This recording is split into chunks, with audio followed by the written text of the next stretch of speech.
for girls with money to spend or a man to spend money on them. Howard Williams has a few questions to ask you. Do you think jewellery is always a good investment? Or that furniture should become family heirlooms? Well, do you know that you're square?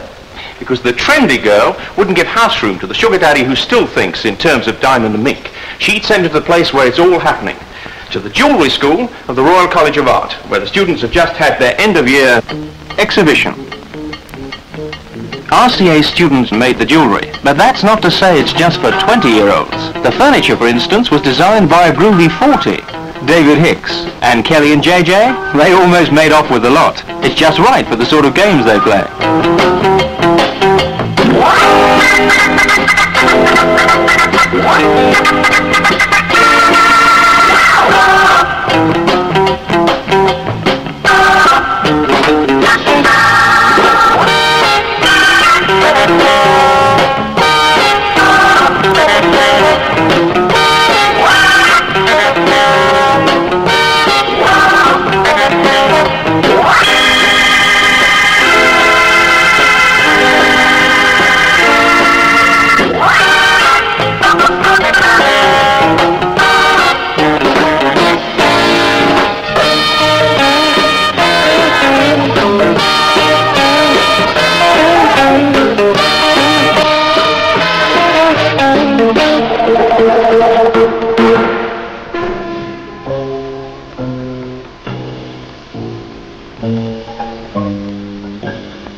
Thank you.